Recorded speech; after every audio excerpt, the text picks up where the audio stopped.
Hi, everybody. I think we're live. Hi, everybody. This is Chris.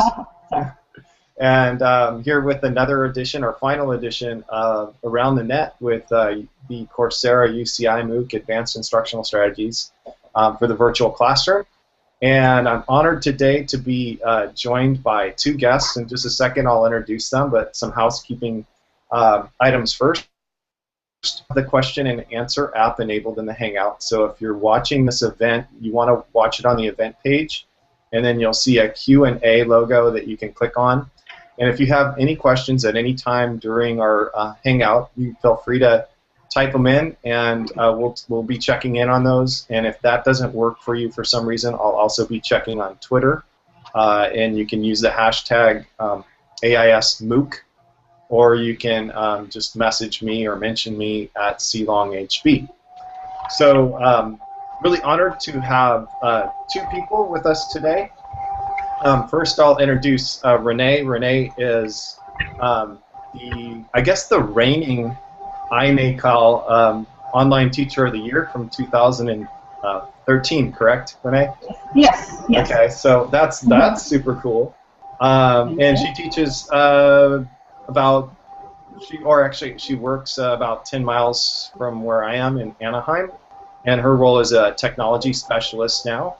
And then we have George Emmerich, and he teaches at Byron Community College, right, in Arizona. It's a small college, and he's actually a participant in our MOOC, and you may have seen some of his posts on our discussion board. So honored to have somebody in our MOOC Hangout. So why don't we start with, we'll go in reverse order. Why don't we start with George? Just tell us a little bit about your background in virtual teaching and how your school's set up, virtually speaking. And then I'll let Renee do the same thing, and then we'll kind of be talking about our topic, which is community.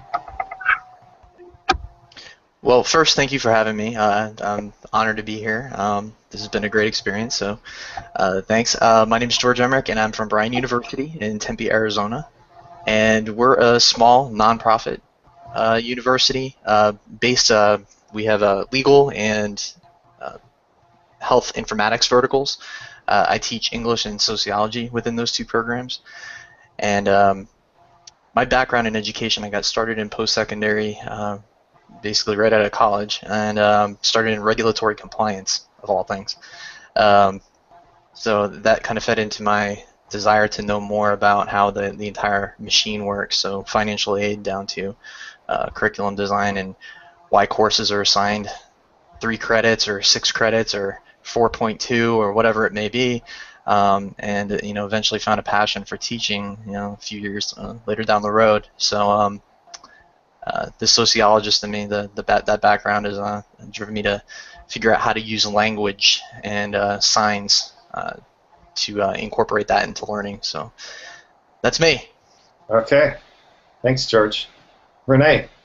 Hello. It's also a pleasure to be here. And as Chris said, I work for the Anaheim Union High School District. I've been a career technical education teacher for about 17 years. This is my first year not teaching any classes. I piloted online classes for a district about, I'd say 12 years ago, quite a while.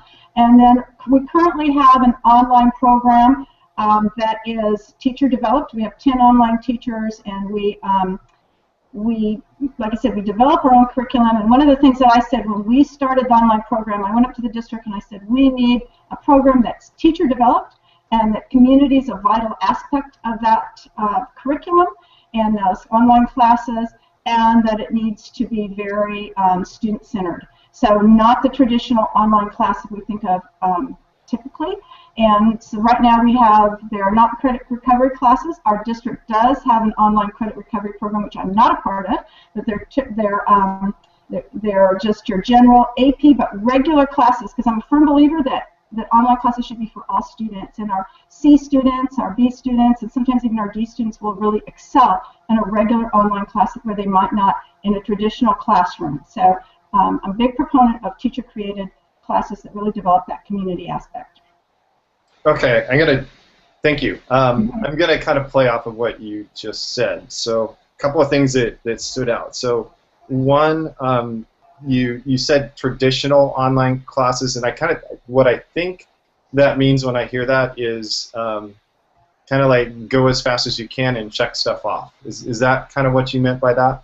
Yes, what I see is trying to put a 20th century model that maybe didn't work so well. I say maybe in the kind of, I don't, okay, so maybe it didn't work so well in our traditional classrooms. It's really, we go through the curriculum, we test, we go on. It's kind of just very linear instead of a more progressive type of education that we can really deliver online. That's really collaborative, and that brings in all the social aspects that are so essential to learning. So that social constructivist pedagogy, which I think is really lends itself to online learning if it's implemented well. Okay. Did I answer your question? Oh yeah. That got it. So the other thing that you said was you felt really strongly that your online curriculum at your school district should be teacher developed and have a large component of the teachers working on it. Why did you do that, and why do you say that, and I guess how did you guys develop it? Was it one teacher, or was it a group of teachers developing your course? Well, we're changing our model, and this is just coming through, but what we've done up to this point is we've had one teacher come forward, we've had teachers come forward, they're interested in teaching online, and we kind of go through an interview process within our district. And then we say, okay, then I work with them, we work as a cadre, and I help them develop their online curriculum for their class and transport it online. What we're going to do though is now we've got some very good online teachers that are good at developing curriculum. So what we're going to do instead of that model is this year we're going to pull those teachers aside, we'll work together, I'll work with them, and then we'll develop those classes and be able then to offer those classes to the teacher. Because we have two different skill sets that are needed from what we're doing right now. So that's creating the curriculum online and delivering that curriculum online, which are really two different skill sets. So now we'll just need to look for the online teacher instead of being able to develop that curriculum. Okay. And George, I know we were talking about this right before we went live, and you were talking about like how you're seeing kind of a trend where teacher autonomy is being taken away and kind of steamrolled by plug-and-play curriculum. Could you speak to that a little? Yeah, and for anyone out there who's listening and is tuned into some of the buzzword bingo and higher education jargon, so competency-based education, competency-based training, I see that sneaking into the curriculum quite a lot more often than what I saw, even 3 years ago as an instructor, which really limits and minimizes the impact the faculty can have inside the classroom. Taking it outside of the classroom and then putting it into the hands of text messaging or cell phones, whatever it may be. But I'm a little concerned sometimes about the relational, the relationship building that this type of progression is providing us, or so. Yeah. Can I add something to that? Yeah, sure, because certainly. I've heard a lot competency-based education. That's really I hear the wins are coming, and it's for K-12 education also. And I think they have some valid points, but a couple concerns are, like George brought up, teacher autonomy and building that community within the classroom. And when we look at, we want all of our students to develop 21st century skills. And one of those essential skills is collaboration. So our students being given an opportunity to collaborate online. And if we're not doing that in the online classroom, if those are the skills our students need to succeed, then we're not giving we're not doing what we need to do, as educators. Yeah, I certainly hear you. Yeah. Sorry. Go ahead. I think the challenge here is defining competency, and competency is such a broad term, and yet we're looking to try to reduce it to something that's very simple. Well, you have all these soft skills, effective communication, critical thinking, reading comprehension, all of these other cognitive domains need to be addressed, and that's something that I think competency-based education models have to take a look at before they jump in and throw all the chips in. Okay, so we've said it a couple times in our main topic this week is to focus on. So let's talk about why is building a community so important in a virtual class, and maybe even how is it different? Is it any different from a face-to-face class versus a virtual class? Well, it's interesting because I just went to, and I put the link to one of his video from Jeff Duncan Andre, and I probably say his name wrong, but he's from East Oakland, and it was really incredible, and he's talking about inner city kids, urban kids, but it really applies to all our kids. So any of our kids in face-to-face classroom or online classroom, that community is vital for learning. And it's those connections that students have with the teacher and with other students. And if we don't build that community, we have a large portion of our students that just aren't going to learn. You know, some of our students will. They're going to learn no matter what we do. But I would say the vast majority of our students really need that community in order to thrive.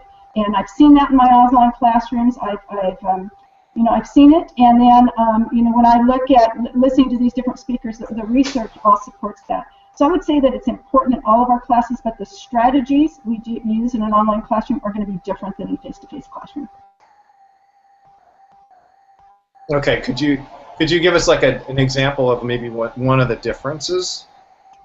Well, you're not going to be there face-to-face, so you might be standing at your door greeting your students with a smile on your face. There's going to be no door, there's going to be no smile. So you're going to have to smile virtually. And your students, you're going to have to learn to do that.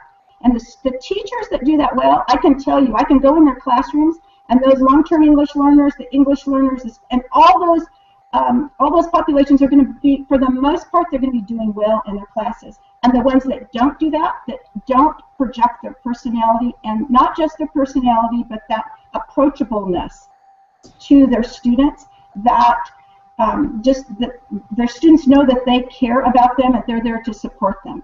And if you do that for your students and you're able to, you need to purposely build in community into your classrooms. That's not something that's just going to happen. You need to use those strategies. And when you do that, you're going to have a community that really, to me, is the most exciting experience is teaching online, because when you do that and it works and it's really exciting for your students and for you as a teacher. I like what you just said. Like, you can't just expect community to happen. No. If you do, it doesn't happen, or happens poorly. What's your experience like? Have you ever observed a teacher or worked with a teacher where they, or been in a class where there is no community strategy at all, and what's the result of that? What the result is you see students drop, and you see a lot of students with D's and F's, and this teacher saying, I don't know what's wrong with those students. They just won't keep logging in, or they won't, and I'm also a teacher, so I have to use those cognitive coaching strategies to say, okay, let's look at that. How are those students, what are you doing to develop community? Why is that important? So we've spent a lot of time, as I'm over the online teachers, spent a lot of time just on community. We've read books, we've had book discussions, we've had what I call virtual learning walks. I'm giving at the iNICL conference a little session on that, e-learning learning walks to really, as learners, looking specifically through the lens of community. What does that look like, and how does that impact student learning? Because they have to have that, that inside,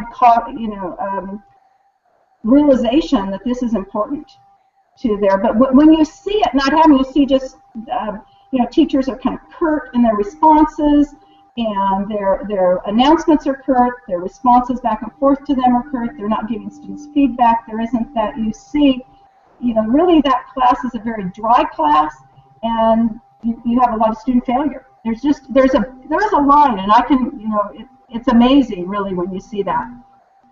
So you mentioned some strategies that we break it down, like communication, going beyond just the one or two words, extending yourself, bringing your personality and a welcoming attitude into your communication, also being clear.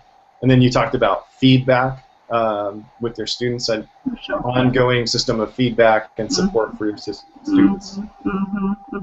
I think, and I know that you've probably heard this story before, but one of my students shared something with me because it really stuck with me. And he was in my online class, and I was offline and told him I'm going to be gone for a while because I'm having a personal family issue. And one of my students emailed me and he said, I want you to know you know, I've gone through some things myself, and he shares with me, you know, some of these tragedies he's gone through, and he said, I want you to know the only people that know this is you and my counselor. And he says it's funny, and he was going to school all day in face-to-face classes. He had me for one online class. He said it's funny that I'm more connected with you than the face-to-face teachers I see every single school day. And he said also I'm doing very well in your class, which he had an A, and he had an F in all his other classes. And so what that told me is he'd made a connection with me, and that connection had helped him, created that atmosphere where he felt safe. He knew I wanted him to succeed, and he was there in the class and participating. So, you know, we have a lot of students like that, and they need, you know, they really need our support, and it's really our obligation to do that.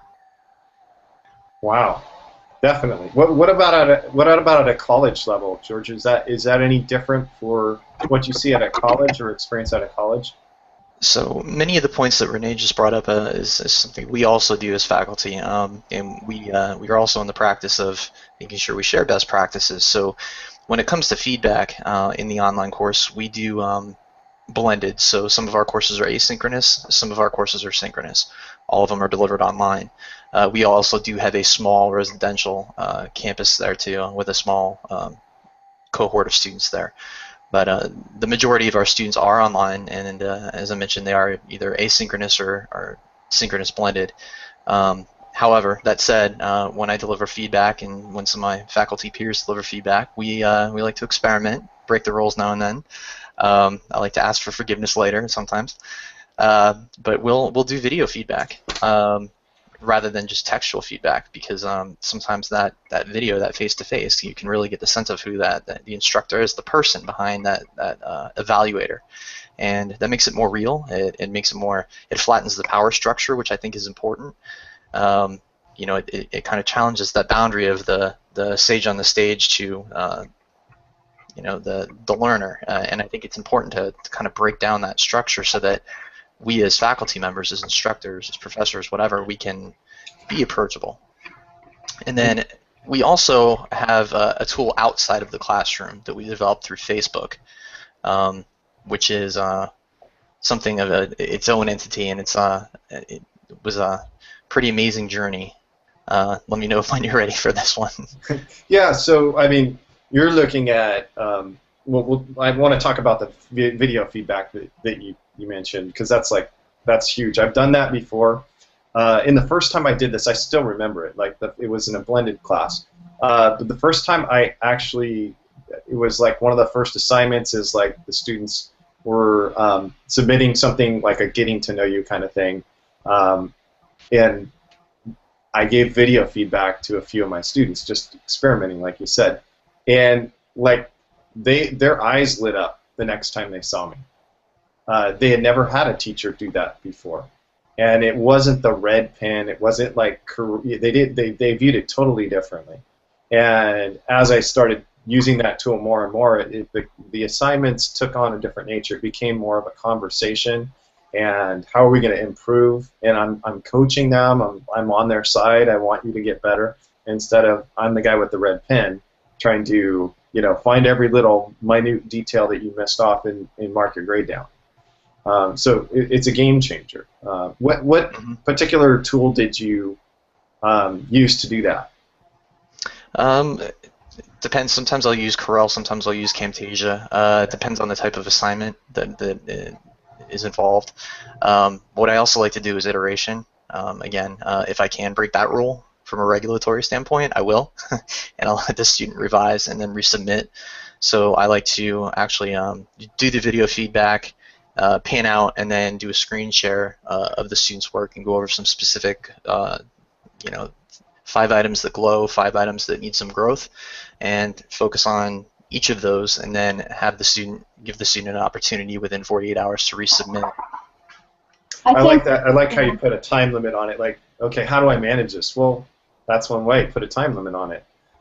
We can't get away with it all the time. There's some regulatory requirements that will, you know, prohibit us from doing that. But when we can, we try to do that. Yeah. Renee, you were going to say something. Yeah, I think that assessment is important for building community, because giving students specific feedback so that they know specifically how they can improve their product, and then letting them revise it.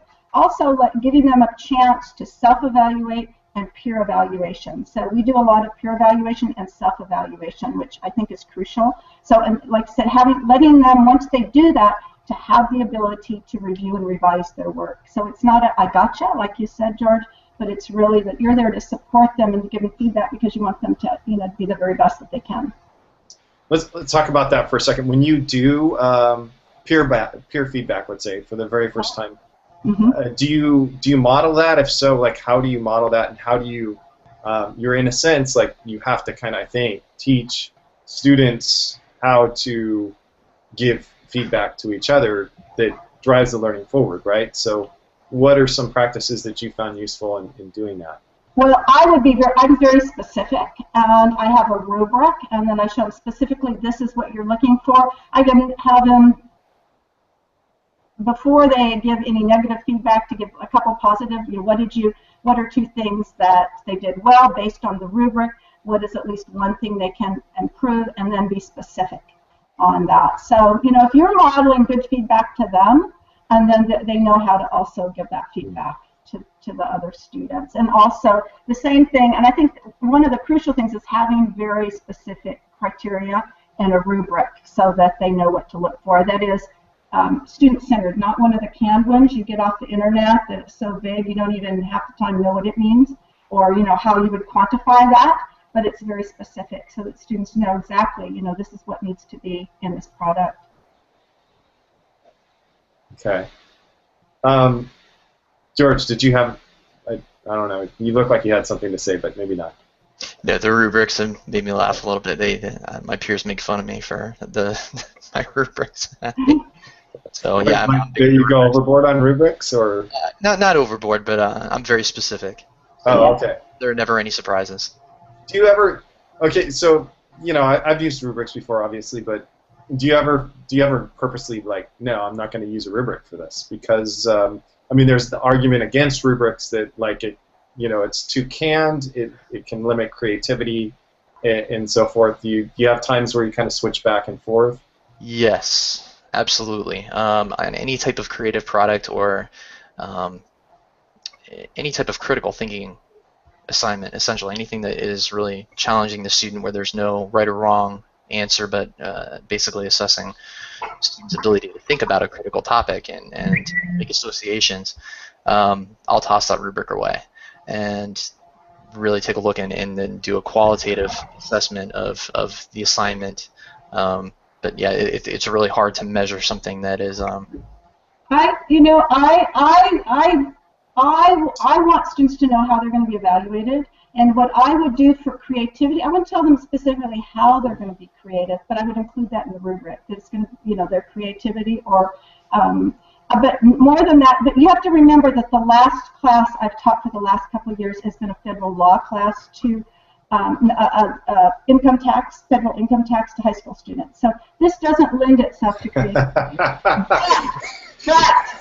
How are we going to be creative with our tax? So you don't want to be creative here. So there is a time. But I have taught web page design. It's been a while, so I'd have to shift. But what I would do for critical thinking, I would still have that in the rubric. But what I would want to know is that they are thinking through the issues and they're citing their justification for their position based on evidence, and so that they have looked at evidence on both sides of whatever issue it is, and then their position is based on that evidence, and that they've synthesized a number of resources, and then come up with their own, if they're looking at a trade policy or something, their own plan, but it's based on solid evidence. So I would have a rubric on there, and I would ask them, if you have an essential question, are they addressing that essential question, whether it's a right or wrong answer? It shouldn't have a right or a wrong answer, but they should be looking at, because if I leave it too open to students, they're going to say, well, this is what I think, this is what I think. And my high school students aren't going to really look at evidence for the most part. They're just going to think, this is how I feel at the moment.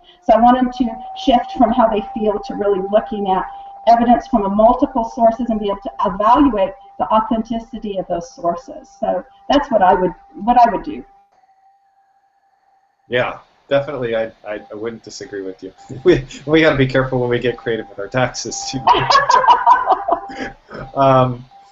So let's shift gears a little. So we're talking about community within the classroom. Okay, what if we go out a little bit further and we can get outside the classroom and talk about on some sort of an online community within the school? And I think, George, that's got to be why you I think you developed a Facebook app to bring that. What were you after there? And kind of tell us a little bit about your project and maybe what the results were. So it was a wild ride. I have a friend who works at Southern New Hampshire University and was listening to one of their podcasts and was introduced to a project that the University of Arizona was conducting called the Getting Connected Project. And they were looking at the impact of social interaction in fully online programs and how that absence can negatively impact the student outcome, student performance, and persistence. So the more I started researching it, I actually found the team in San Francisco who was working with the University of Arizona. They received funding from the Bill and Melinda Gates Foundation back in 2010. And at that time they were called Integral. They're now Uversity. So we partnered with Integral and custom built out a Bryan University Facebook app. And the expectation was that we would see increased persistence and increased performance. And while we did see that to a limited extent, what we really found were a whole new set of at-risk warning signs. Being an online school and some of the things that we talked about last week. Mm-hmm. Online students, if that is a risk factor, then every single one and just about of our 1,000 students that we have would be considered at risk. So how do you parse that out? So one of the things, and again, my background in linguistics and studying in language, drawing out keyword clusters and finding out what they're posting, I came to discover that actually was an indicator of how well they were going to produce down the road.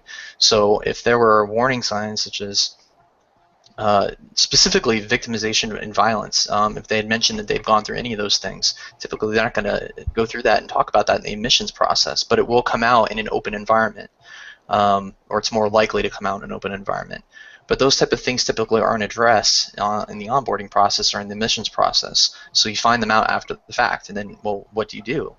So that's one of the things that we found that I was completely fascinated with, and the other was substance abuse. Quite a few students were struggling with abuse issues, substance abuse issues. So that prompted us to add another layer of service at the university that we didn't have before, which was sorely needed. But it improved the information that we had through the admissions process, so that we had students who were more likely to succeed through that first 90-day period if they had, especially if they'd never been an online student before, kind of that Bambi on the ice image.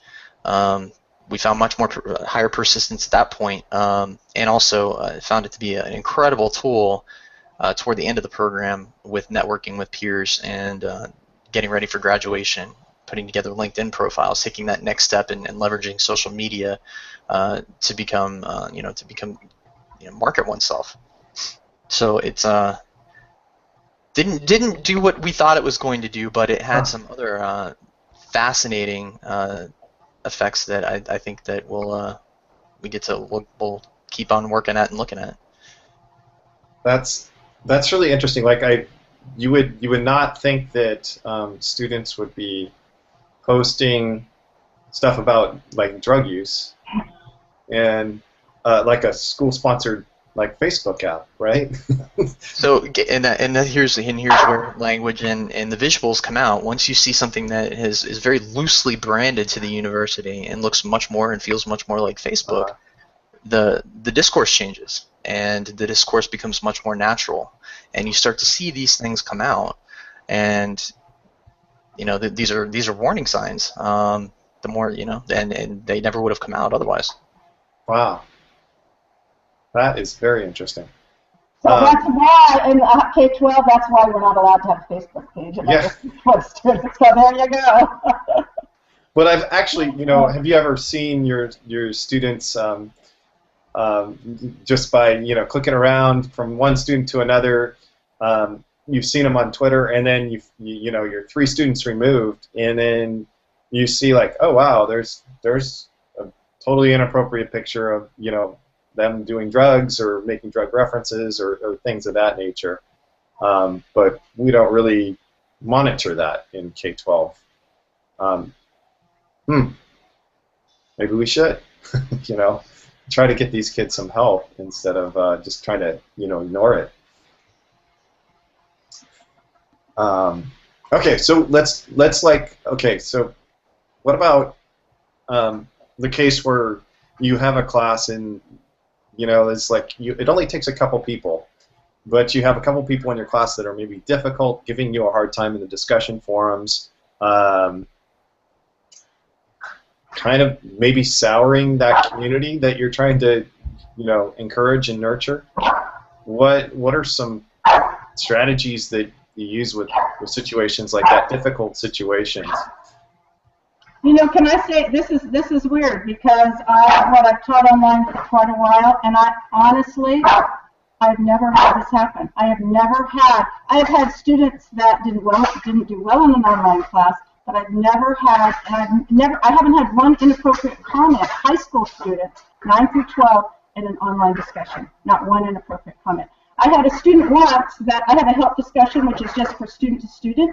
Or if they need help with one another, they go there. I'm not involved. I tell them I look at it once in a while, but I never do. So just so that, so it's just help within the class. And one of the students, and this was years ago, in one of our discussions, posted something, a discussion, it was a, it was a topic on whatever the assignment was for the content. And he asked for help with an assignment, and another student said, you need to go to the help discussion, this isn't where you post that. I have had a few that have been a little curt, and I just privately say another way to say that would be, but, but nothing really over the line, just, not, just maybe in their feedback or something a little too, so I haven't had that happen, and I think that if you set the tone at the very beginning, I don't know, there seems to be a certain respect for that online space and a certain community that develops, and there just doesn't, I have never seen that. Okay. I haven't had that problem in a high school setting either. Yeah. George, what about you? In the classroom, I've never had that happen either. Outside in the Facebook app, I have had that happen. The other unintended side or consequence, benefit I should say, of the Facebook app is that it turned into a just-in-time support tool. So I think it was about a year and a half ago, we were transitioning our Moodle servers at the time when we were on Moodle. We were transitioning the servers from somewhere else internally, and to develop a single sign-on, which we didn't have and sorely needed at the time. And the servers were expected to be down, and classes would be unavailable for, it was projected to be about 3 hours, but it ended up being 48 hours. So the students were pretty upset. They took it out in the Facebook app. So I was in there, and the person who reported to me at that time was also in there, and we were just addressing it. We were going through, making sure that we addressed every comment. We didn't censor anything. We warts and all. We just answered every question directly. One thing with community and in this type of community anyway, I wouldn't say this would work inside the classroom, but outside of the classroom, you really have to figure out who you're going to be. What is your identity going to be? Are you going to be open? Are you going to kind of have, let the students go, set them free, or are you going to try to lock it down? And if you try to lock it down, it's kind of like trying to herd cats. It's kind of difficult to do. So, but the just-in-time piece was actually really beneficial. And when Moodle did go down for 48 hours and students couldn't get their work done, obviously not all of the faculty members were available to take on the student concerns just because of the high volume. But we were able to do that very quickly in the app with just back and forth thread discussion typing and that look and feel of Facebook, and it quickly turned something that was potentially horrific into something that made us stand up tall and say, hey, we understand this was a major outage, but long term everybody's fine. No one's grades will be impacted, and you guys will all do well. Okay. Yeah. So Okay, one other thing. This is a little bit different, probably because George, you don't have to deal with, you don't have this dynamic. But what about parents when we talk about community in online instruction? Do Renee? Did you include parents in the community at all? If Well, so, you how? know, we use haiku. I wouldn't. I mean, I'm not going to include parents in the students' discussions. You Right. know, their classroom discussions with the students. You know, so I don't Yeah. think that would be appropriate at all. And so it'd be like using accountable talk in the classroom and having some grown-ups in there. You know, that's not gonna work. But um, parents do have logins. They can log in. They can view their students' work. You know, I think parents are an important component, but not participating in the assignments. You know, I want to build. I think that collaboration within the classroom with collaborative assignments, project-based learning can be done online. Those type of things with students, and then presenting to the community, having them part of what's going on, but not specifically within the classroom. As Did you far do as did you do any like well, like at face to face you would have back to school night, maybe an open house. Do you do any kind of a virtual back to school, virtual open house or a tour of your virtual course or anything like that specifically for parents? we haven't had a specific open house. Most of our teachers, in fact, all of them are, teach at site, so we haven't done that.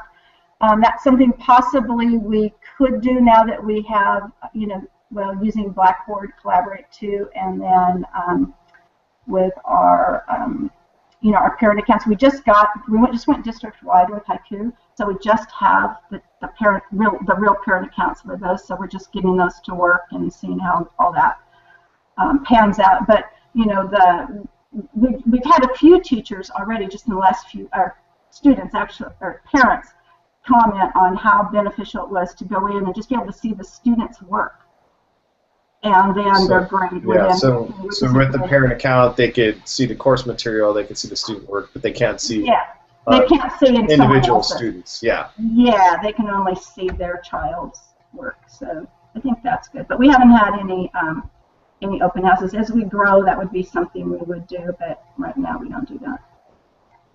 And we kind of talked about this, but I think George put up this question: should your virtual community focus on exclusively on academic discussion? And I answered that in mine. Answered with one word, and that would be absolutely no. That's my. It's like absolutely not, because learning is a lot more than academic discussion. So it is building community and having like community building discussions, getting to know one another. Having different types of speakers from the outside come in to talk, to have a learning environment, not just acquiring knowledge. Okay. Now we do a few questions. I'm looking at the questions. Some of it's a conversation. Hold on a second.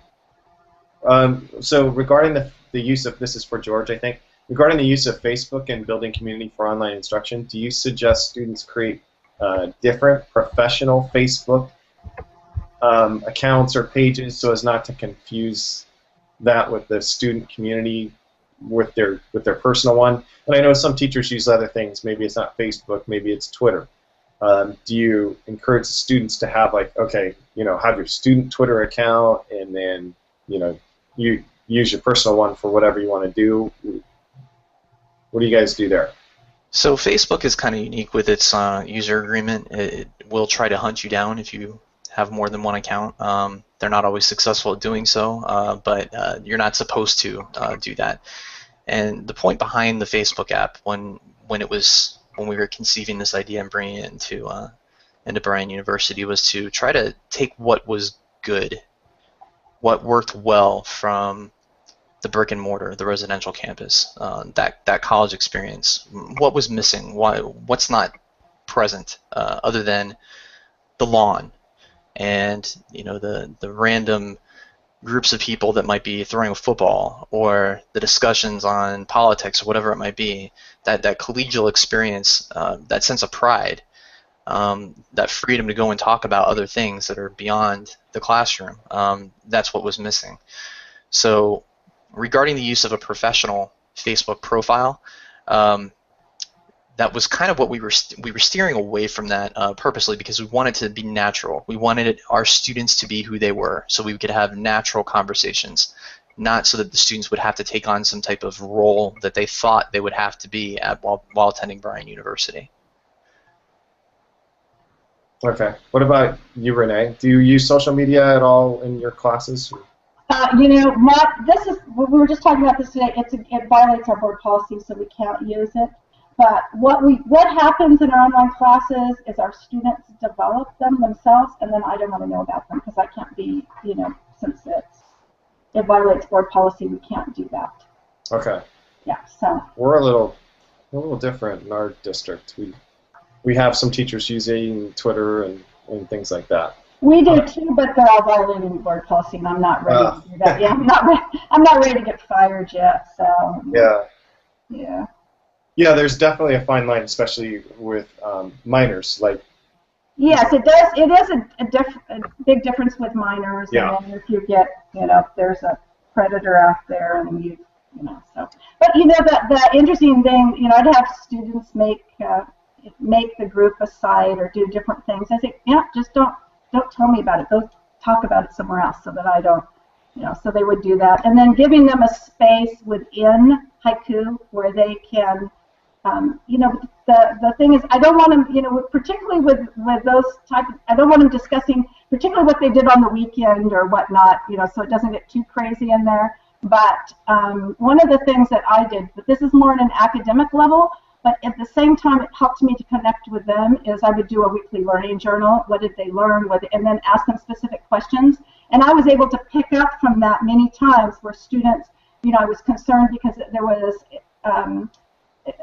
you could tell the students are depressed and there was a possibility maybe of suicide. So I would call the counselor like right away from my house, like I'm concerned about a student, forward the message to them and the parent and whatnot. So, you know, being able to connect with those students is important. And then having students connect, if you can't use those tools, you need, I mean, even if they can, you need to provide them a place within that, your virtual classroom where they can collaborate. You know, so that's essential, so that they have that, you know, that space where they can get to know one another and really collaborate. We have, you know, a very diverse district. Our east and west side are very different in Anaheim Union High School District. We just socioeconomically and the ethnicity of the students, and there's a, you know, divide line down the middle of the district where those students normally do not get to know. They just don't, they're just two different worlds. And so having students in the online class have an opportunity to collaborate from those two different worlds really is helpful. You know, it's really broken down some of those barriers that exist with our students. Yeah, so I think what you said is really important. Like, so if you can't use social media, you can open up, most systems will let you have a discussion forum where, hey, this is your discussion forum, this is your area, your water, we wouldn't call it a water cooler. I don't know, do you have a name for it? Well, you know what I do? I just call it a help discussion. That's where they are to help one another, and then I have collaborative discussions, and then the learning journal. Because, you know, you can't, you know, we have to really be careful, and I have to be careful, even on those learning journals, you know, that I'm giving them, but I'm also reading them, because if you have a suicidal student, and you don't read that post and something happens, you know, how are you going to live with that? And, you know, so you've got all sorts of things. You have to make sure that you stay on top of those things. So if it's a space like that that you've opened, you need to make sure that you're present and that you're, you know, you're there. Yeah, especially in high school, you can't just like ignore it and say, oh, no, not a good idea. Yeah, exactly. Okay, I think that's all our questions. I wanted to end with, so Renee, I think I talked to you about this a while back ago, but so I'm kind of using basketball to organize different strategies that we're looking at, different lenses that we're looking at. So this last one is on community, and I titled the module, if you so to speak, "Community is your best defense." Absolutely. What are your thoughts on that? Does that hold true in your experience, or? Absolutely, that has to be the foundation, and if you do that, you're going to avoid all sorts of problems. First of all, you're going to have your students are going to be logging in not because, you know, they have to or because they want to be part of this community. They're connected to you, they're connected to other students. You're going to see students they're going to perform better in your class, and they're just going to be part of that. So instead of having problems, and it's the same thing in the classroom. You can be a jerk, right? In a classroom, you can kind of personify that online without even saying it, just by having curt, short answers that aren't, where you're not approachable. So, when you do that, your students are, they're going to want to perform, and they're going, because everyone wants to learn, I think. And most of the time they sign up for a class because they want to learn this material. So it is your best defense. You're going to just avoid a lot of problems, a lot of work, having to call home and having to, having too many students fail or whatnot, just by developing that up front. Plus, it's going to be a rewarding experience for you as a teacher, because when you develop that community online, and when it really happens, and it's exciting, and it's exciting to see that it can happen online. In fact, I would say that I was more connected to my students than I ever was in a face-to-face classroom, and I know all of the online teachers that I know, the ones that are good, will say the same thing.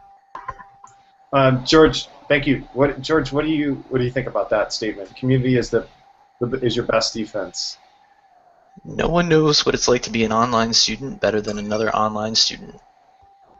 That would be my statement. So having that collaboration between one another, you're able to build relationships, and with at the university level, they can be 3,000 miles away. One student living in New York, the other in Southern California, but they share the same major. So with the Facebook app or within the classroom, they come together, they build that relationship, and they come together over the curriculum, over the content, over common interests that they find while inside the Facebook app, and then they end up becoming Facebook friends outside of the private app, and end up building a relationship, and it's pretty fun to watch. All right. Well, I just wanted to end with thanking you guys both again for coming in and your time. And I just asked George to do this, I think less than 24 hours. we saw each other on LinkedIn and connected that way. So again, thank you guys. I think it was. You're welcome. Good. Thank you. Thank you. Pleasure. Thank you, Chris. And nice meeting you, George. You too. Thanks. Bye. All right. We'll talk to you guys later. Okay. Bye. All right, thanks everybody for joining in. I hope you enjoyed it, and if you have any further questions or need to get a hold of anybody, you can post comments in the event page here. So over and out, Chris.